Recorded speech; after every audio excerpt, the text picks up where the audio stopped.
อาจจะบ่มีเวลาที่จะมาดูแลใจใส่ในความเป็นอยู่ของเฮาเพราะเขาก็ต้องดูแลความเป็นอยู่ของเขาแม้แต่ชีวิตคู่ของเฮาคนที่เคยอยู่เคียงข้างก็อาจจะจากเฮาไปก่อนหรือว่าอาจจะไปไวกว่าเฮาไวกว่าที่เฮาคาดไว้ก็จะทำให้เฮาถูกทิ้งไว้อยู่กับเวลาที่ว่างเปล่าอยู่คนเดียวอันนี้ก็เป็นไปได้เฮาก็จะต้องเรียนรู้ที่จะอยู่คนเดียวให้ได้หลายท่านที่ใหม่ๆปี2 ปีเนี่ยจังโทรมาในรายการบอกว่าหน้าใหม่หลังใหม่โอ้มันตึงทำใจบ่ได้แต่เฮาต้องทำใจเมินไปเฮาต้องยอมรับความจริงตัวนี้เฮาต้องยอมรับพร้อมกับการรู้จักความอยู่สันโดษบั้นปลายชีวิตที่จะต้องเกิดขึ้นอันนี้เป็นสิ่งที่แน่นอนประการที่2สังคมจะเริ่มให้ความสำคัญกับเฮาน้อยไปเรื่อยๆบอกว่าในอดีตเฮาจะเคยยิ่งใหญ่ขนาดไหนมีอำนาจมีชื่อเสียงขนาดไหนโดยคำว่าเกษียณอายุโดยคำว่าชราโดยคำว่าสูงวัยก็จะเปลี่ยนเฮากลายเป็นเพียงแค่แม่อุ้ยคนหนึ่งป้าอุ้ยคนหนึ่งตาคนหนึ่งยายคนหนึ่งธรรมดาคนหนึ่งแสงไฟที่ส่องฉายมาที่เฮาขณะที่เฮามีตำแหน่งหน้าที่ขณะที่เฮาทำงานอยู่เปิดห้องว่าแสงไฟสปอตไลท์ฉายแสงเข้ามาเฮาจะต้องหัดพอใจกับการยืนอยู่ด้วยตัวเองที่บ้านอาจจะอยู่ในมุมมืดเพียงคนเดียวเฮาก็จะต้องเรียนรู้ที่จะยอมรับแล้วก็ยินดีกับสภาพที่เฮาปะอยู่ในขณะนี้โดยที่ บ่มีอาการอิจฉาริษยาหรือว่าคับแค้นอันอย่างใดข้อที่3ถนนทรายที่เหลืออยู่นั่นอาจจะครุขระมีหลุมมีโม่งเต็มไปด้วยอันตรายที่พร้อมจะเกิดขึ้นตลอดเวลาอย่างการแตกหักเส้นเลือดในสมองตีบตันสมองฝ่อหัวใจเต้นผิดจังหวะอารมณ์แปรปรวนหลงลืมหน้าลืมหลังปีนกันไปนะจากที่เขาเคยจำดีจำอันนั้นอันนี้ก็บ่ค่อยจำสิ่งเหล่านี้ล้วนจะเป็นแขกที่เขาบ่ได้รับเชิญแต่ก็มาหาเขาตลอดเวลา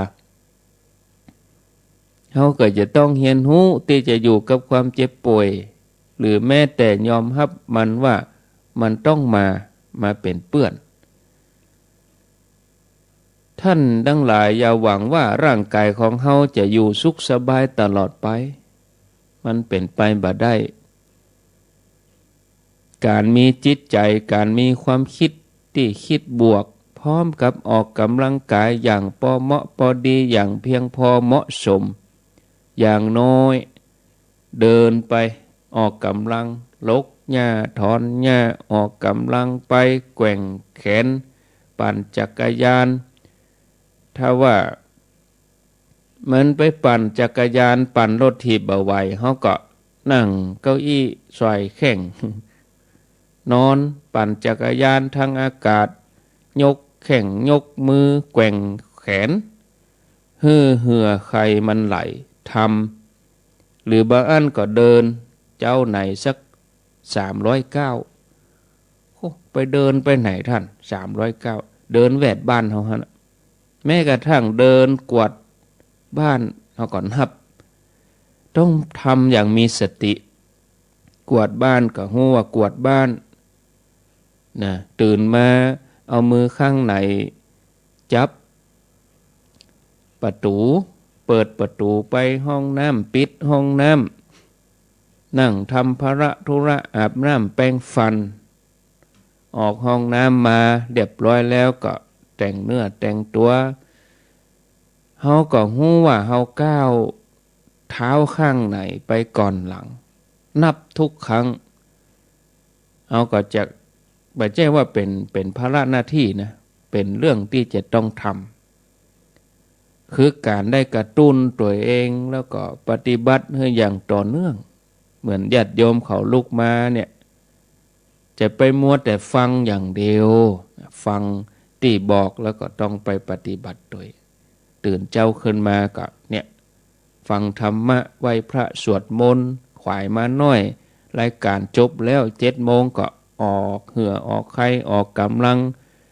เลือดลมมันไหลพออากาศมาเจ้านี่มันดีหรอกท้องฟ้าโปร่ง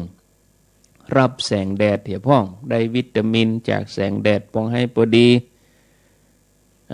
นึ่งข้าวละไว้หั่น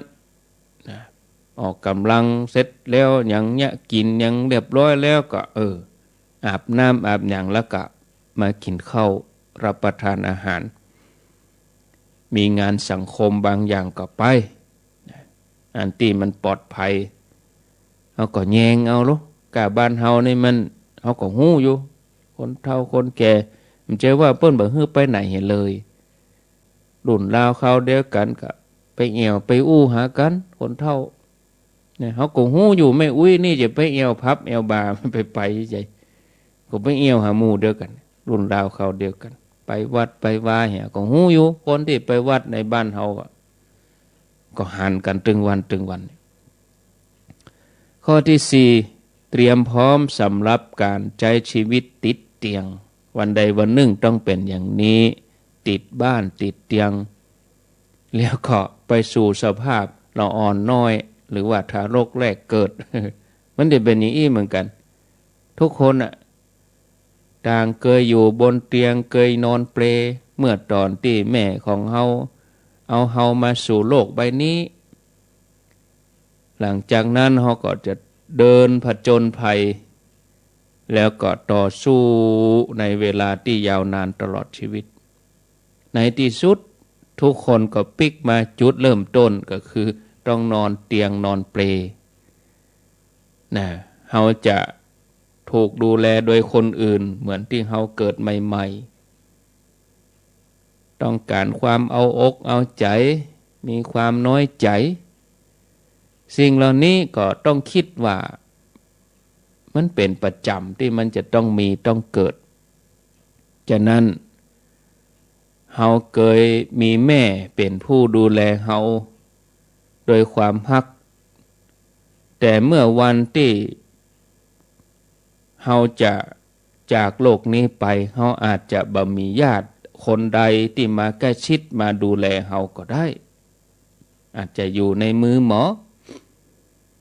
คนอยู่ต่างถิ่นต่างที่บางคนลูกหลานอยู่ต่างประเทศก็มีโอกาสแต่บัดเดียวเทคโนโลยีมันมี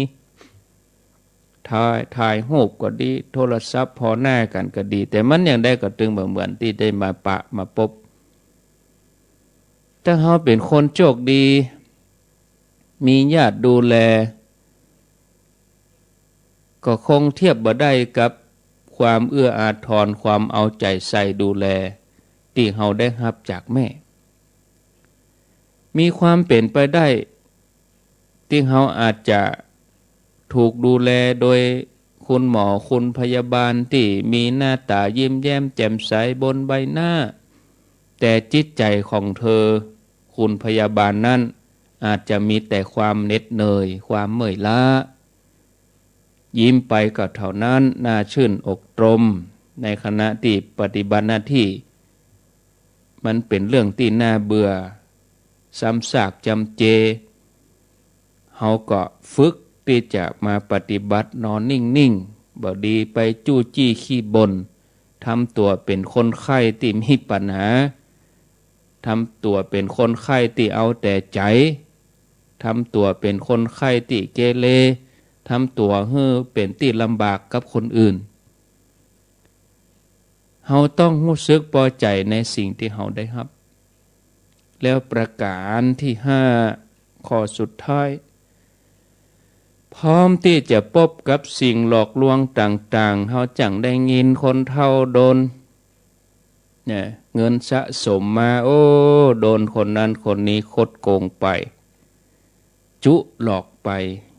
เขาจังได้ปะคนส่วนใหญ่รู้ว่าผู้สูงอายุนั่นน่ะบางคนเปิ่นสะสมเงินทองไว้ข้าราชการมีเงินสะสมไว้มีคนชวนไปลงทุนอย่างนั้นอย่างนี้จะได้รวยอย่างนี้ก็อายุเฮาป่านนี้แล้วถึงเขาจะรวยขนาดไหนเขาก็บ่มีกำลังที่จะไปบริหารอันอย่างต่างๆเหล่านั้นนะที่สะสมมาตลอดชีวิตหมู่มิจฉาชีพเขาก็พยายามหาทุกวิถีทางที่จะมาจุมาหลอกเนี่ยบ่ต้องไปถึงผู้สูงอายุคนหนุ่มก็ยังหลอกละอ่อนแต่ว่ามันซึนลงข่าวเนาะจุขายโทรศัพท์เสียใจถึงขั้นจะต้องมา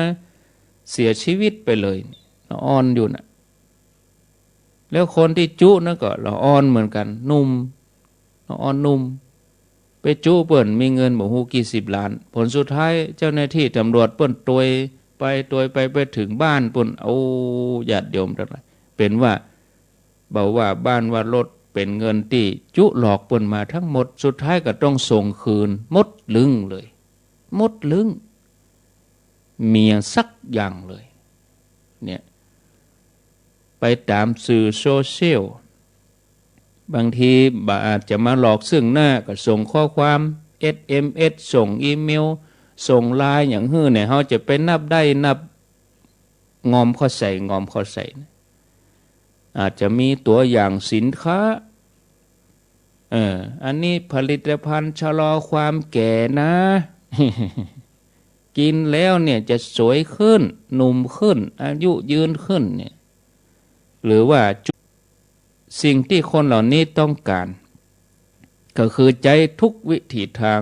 เพื่อที่จะฉกเงินจากกระเป๋าของเฮาจากคนเฒ่าจังได้ยินเหมือนกันนะเมื่อก่อนนี่เรื่องคืนภาษีเนาะไปกดเงินเข้าไปบัญชีคนอื่นหมดกดตัวเลขไปเลยบางทีก็ใจยามีเหมือนกันสมัยสมัยเก่าสมัยเนี้ยเฮายังตันได้หู้อยู่เขามาอู้มาอย่างเดียวคนนั้นเป็นหู้เรื่องเลยคนเราบ่หู้เรื่องเลยเปิดว่ายาสั่งเพราะฉะนั้นคนแปลกหน้าเฮาบ่ควรที่จะต้อนรับมาส่งครัวส่งอย่างมานำเสนอสินค้าเฮาไว้บ่เอาอีแม่บ่เอาเตื้ออยู่บ้านคนเดียวหลอนมื้อนี้จะเอาไปเนี่ยหยังสินค้าหมู่นี้ถ้าจะใจจะให้ลูกสาวซื้อมาให้ลูกบ่าวซื้อมาให้หรือบางอันกับเขาก็จะแอบอ้าง ก่อนที่เขาจะมาบ้านเฮาเขาก็ศึกษาข้อมูลเฮาพอสมควรรู้จักลูกเฮาบางทีคนย้ายลูกชื่อลูกเฮาคุณนั่นคุณนี่ให้เอาของมาส่งโทรศัพท์เฮาก็มีเฮาก็ต้องกดไปถามลูกเอาครัวนี่มาส่งให้แม่กะถ้าว่าบ่ฮู้ก็ไล่เหิบไป บางทีเฮาบัดชุกคิดตัวนี้ไปเนี่ยลูกก็ต้องข้อมูลรู้ตัวเขาก็ต้องมันบางทีต้องฟังข่าวพ้องบางทีเรื่องซ้ำๆโดนจุแล้วโดนจุแถมข่าวทีวีเปื้อนก็ออกข่าววิทยุก็ออกก็ยังมาโดนจุเรื่องเก่าอยู่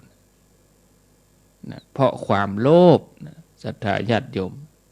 เพราะความอยากได้เพราะความแบบป้อนี่นะช่วงสุดท้ายของการเดินทางของเฮาเนี่ยญาติโยมเฮาจะก้อยความสว่างความแจ้งนะมันก็จะก้อยลีลงนะเหมือนตะเกียงที่มันจะหมดเชื้อหมดเหมือนตะเกียงที่ เขาก็ต้องคิดว่ามันเป็นธรรมดาที่เขาเริ่มจะพอไปตั้งหน้าก็บักไข่หันยังทีตามันก็หลีลงหม่อยไปบางทีก็รู้สึกลำบากในการที่จะ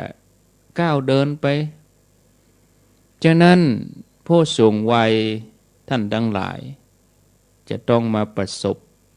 ทุกคนแม้กระทั่งทนอาตมาเองเห็น30-40 ปีกันอย่างเดียวกันกับญาติโยมเขานี่แหละก็ต้องเตรียมพร้อมขอให้พอชีวิตเป็นไปตามความเป็นจริงพอใจในสิ่งที่ได้รับยินดีในสิ่งที่มีอยู่ให้ใจชีวิตสนุกสนานขณะที่ยังพอทำได้พอไปได้ที่สำคัญที่สุดบ่ดีเอาเรื่องยุ่งเหยิงของสังคมมากวนใจเรื่องการเมืองเรื่องของลูกหลานเรื่องคนนั้นมาฟ้องคนนี้มาว่าอย่างนั้นมันเป็นปัญหาแล้วเอาตัวเองนอนบ่หลับเป็นคนคิดนักการเมืองนี่พอยุ่งบ่ถ้ายุ่งเลย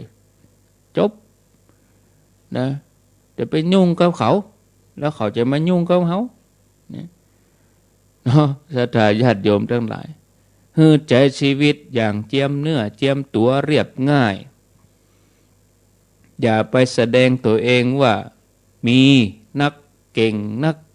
นะ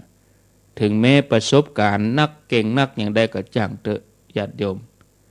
แล้วบอกควรจะไปดูถูกคนอื่นว่าต่ำต้อยกว่าตัวเองเพราะที่สุดแล้วศรัทธาญาติโยมทั้งหลายก็จะทำให้เราเป็นคนเจ็บนักปอกับที่เราไปทำให้คนอื่นได้เจ็บเมื่ออายุนักขึ้นเฮายิ่งต้องให้ความสำคัญกับความอ่อนน้อมความเคารพผู้อื่นควรทำความรู้จักกับการปล่อยวางรู้จักว่าชีวิตของคนเฮานั้นเป็นส่วนหนึ่งของธรรมชาติควรปล่อยให้มันเดินไปตามจังหวะตามทิศทางของมันแล้วก็ให้ใจชีวิตอย่างสงบสุขุมรอบคอบพอสมควรต่อการที่จะมีอายุนักขึ้นท่านผู้ฟังญาติโยมองค์พระสัมมาสัมพุทธเจ้าพระองค์ก็เคยตรัสเหมือนกันชราปิทุกขานะความแก่เป็นทุกข์เนาะปฐมเหตุแห่งความทุกข์ที่เฮามาแก่เพราะหยังเพราะเฮาเกิดถ้าเฮาบ่เกิดเฮาก็บ่แก่ที่เฮาแก่นี่เพราะเฮาเกิดเนี่ยเหตุของความแก่นั้นคือความเกิดก็เลยมีความแก่ปัญหาที่ตัวมาจากความแก่นั้นก็คืออย่างความเหงาความเศร้าความว้าเหวเนาะโดยทั่วไปแล้วผู้เกษียณอายุผู้สูงอายุนี่เปิ้นก็จะมีอุปนิสัยที่เปลี่ยนไปจะมีอารมณ์งุดหงิดง่ายขี้โคตรอย่างมากระทบกระเทือนน้อยก็เป็นว่าบ่ได้นะแต่ว่าเฮาก็หนีความแก่กันบ่พ้นแล่งกลัวก็แล่งเข้าใกล้อย่างที่ว่านะแล่งกลัวแล่งเข้าใกล้แล่งใครได้ก็แล่งหนีไก่กลัวเท่ากลัวที่จะหลุดจากตำแหน่งมันก็หลุดโดยวัยที่จะต้องเกษียณต้องย้ายที่เราต้องปะกับความชราต้องปะกับสภาพนี้ตื่นเจ้าขึ้นมาวันนี้ก็อย่างที่เคยบอกญาติโยมตะว่าวันที่เราบ่ต้องแต่งตัววันที่เราบ่ต้องเห่งขับรถกุลีก็จอที่เราจะบ่ต้องไปนั่งอยู่ในรถติดฟังไปทำงานให้ตันเวลา8 โมงเกิงต้องไปเขียนเวลาตอกบัตรบางทีเตียวบัดตันใจหล่นเอาใส่เสื้อก็เสื้อผ้าอยู่ในรถเป็นพลุงพลังชุดนั่นชุดนี้บางทีเปลี่ยนผ้าในรถทันเลยจากงานนี้ไปงานนั่นจากงานทำงานตัวเป็นเกี่ยวล่าตำราแต่งหน้าในรถกินข้าวในรถก็มีแต่ว่าหลังจากวันนี้แล้วเราก็ชะลอสิ่งเหล่านั้นไป เขาก็จะมาดูแลเรื่องสุขภาพของตัวเองนะศรัทธาญาติโยมท่านสาธุชนท่านทั้งหลายเมื่อเข้าถึง60จากตะวา30กันยามาวันนี้1ตุลา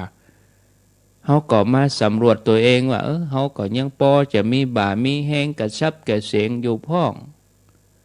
เขาก็ต้องเตรียมพร้อม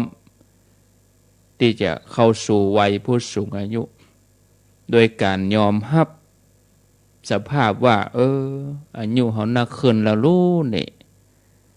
ร่างกายก็ที่มันแข็งแรงแต่ว่านะมันก็เริ่มที่จะมามีบ่ามีแห้งส่วนต่างๆของร่างกายมันก็สึกหรอไปมันก็ปวดเมื่อยไประบบย่อยอาหารก็บ่ดีอันยังที่เป็นของที่มันเกี่ยวยากลื่นยากที่มันย่อยยากนั่นน่ะกระเพาะมันก็ลำบากนะญาติโยมนะเราก็ควรจะกินอาหารอ่อนๆอาหารที่มันบัดทำให้ระบบอาหารมันย่อยยากไปกินจีนกินซึกมันก็ลำบากเนาะบางทีก็เอาละยุ่งกระเพาะอาหารทำงานบัดเต็มที่เหมือนเก่าคือโฮงสีมันรู้แล้วเนาะญาติโยมเนาะเราเกิดพอเนี่ยกระเพาะเรามันเหมือนโฮงสีเข้ามันรู้ไปแล้วมันเมินแล้วมันก็ต้องอย่างที่มันหยาบมันก็บัดสามารถที่จะทำงานได้เต็มที่แล้ว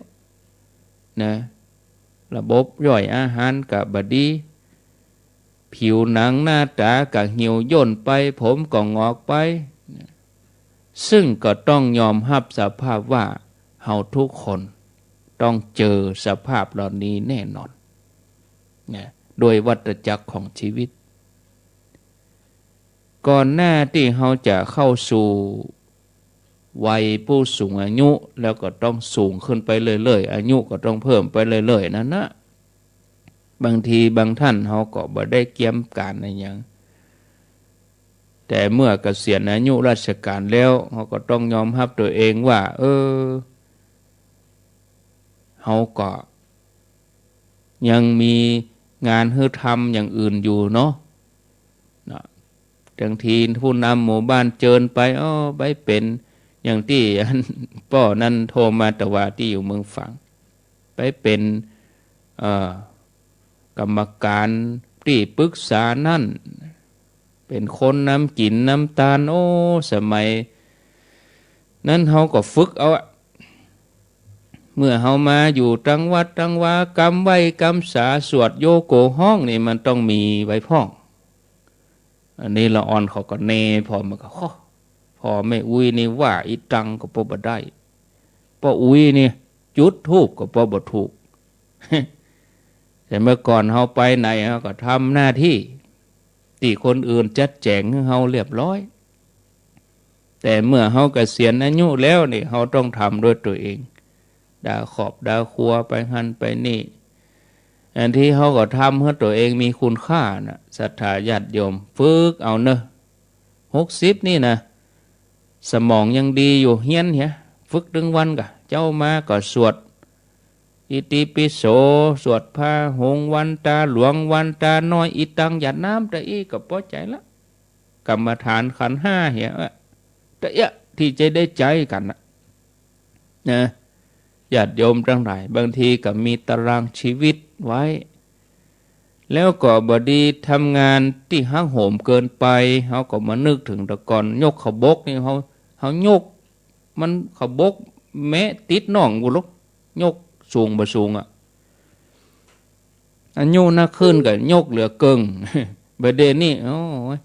ยกขึ้นหมอกเม็ดนี่มันยกขบกว่าใครแปรแล้วเขาก็บอกควรที่อย่าหักโหมเกินไปถ้าเขาไปเขาโหมเกินไปก็เดี๋ยวก็แขนล่ะเล่นไปทั้งแขนปวดแขนปวดขามันลำบากต้องดูแลสุขภาพทั้งสุขภาพกายสุขภาพใจเพื่อมีความแช่มชื่นสดชื่นมันพวกจะมาแถมกำนะเวลา6 โมงถึง 7 โมงเรื่องการดูแลอาหารการออกกำลังแล้วก็เรื่องเทคโนโลยีเนาะสำหรับผู้สูงอายุ การดูแลเรื่องโรคภัยไข้เจ็บอย่างมูนี้นะแล้วก็กรรมแนะนำสำหรับที่เขาจะเข้าหาธรรมะเข้าหาธรรม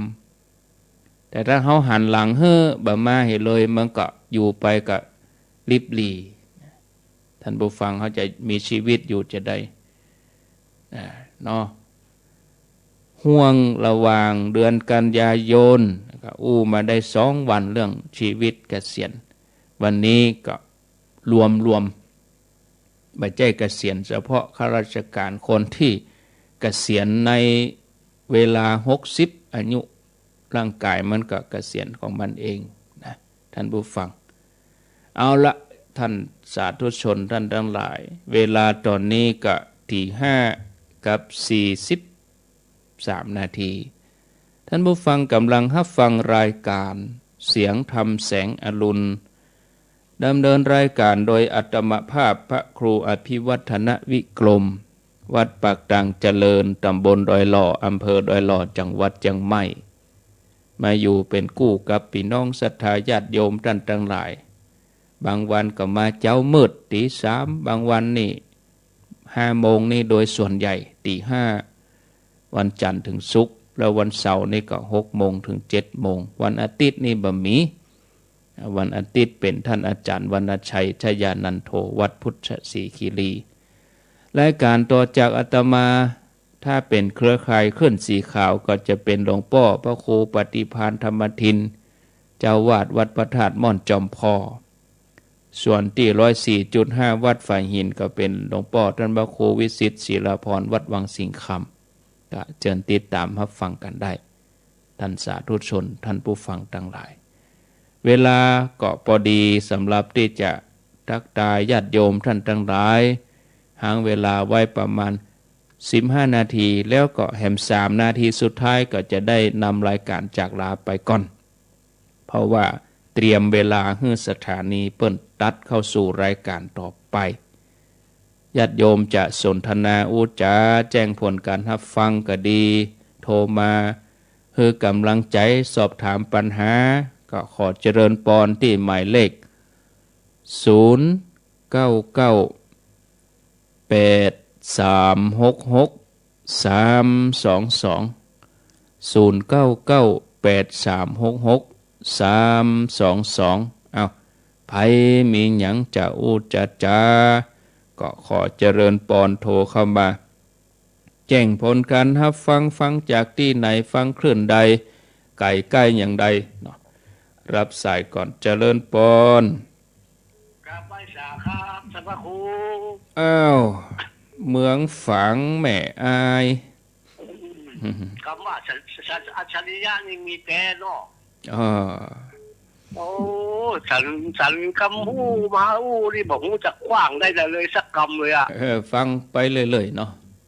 ครับผมมันบนผ้าพออย่างท่านพระครูว่านะกะพึ่งเสียพึ่งอะไรพึ่งเสียนพักเลยอ่ะแม่นวันนี้วันที่2กันยานี่เป็นพักแล้วหรอไว้พึ่งเขาก็จะพักละกลับไว้สาครับกำลังใจท่านพระครูเด้อขอบคุณป่อน้อย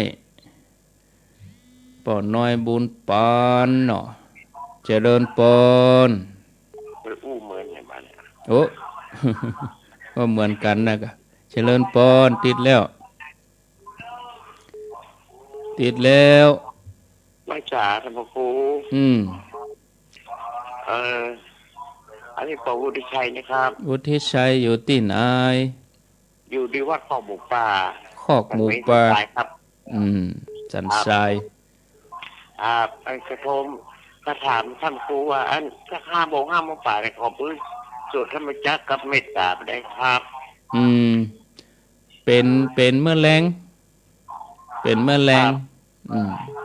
ถ้า4-5 ป่าย4-5 ป่ายนะครับเอามดเดือนตุลานี่ก่อนเฮาก็เปิดของเฮาสวดของเฮาไปกะเนอะฟังธรรมะเนอะครับสาธุนะครับขอบคุณครับพ่องก็จะสวดพ่องก็จะฟังธรรมจับใจแห้งบ่จับใจกา จับใจหมอยาพญาติบะสู้เนาะเจริญปนมาจากการเจ้ายายพรว่าจะได้โอ้เปิดอธิบายกับหมวดไหนล่ะก็นั่นค่ะตั้งจะมาพักปูอาจะรู้เลยเหรอดีแล้วอนุโมทนาเนอะสายต่อไปเจริญปนข้าเจ้าตลอดจะลงทำอะไรกูให้โอ้ยอินฟังตัวฟังพ่อปูอย่างแล้วดีแล้วคนเอานี่ปักใจในบางคนใส่หลังเจ้าต่างๆกับเจ้านะท่านพ่อปูนั่นบ่ได้การฝึกฝนต้องไปฝึกที่เปิ้นใส่ใจก็มีที่เปิ้นไปปฏิบัติที่เปิ้นทำได้ก็มีอยู่ส่วนน้อยที่ทำมาได้นะไม่โอ้ยไม่แจ้งว่าอันเปิ้นไม่ยิงเปิ้นหมดที่ใส่ขันเจ้าต่างๆก่อนปักใจเนาะ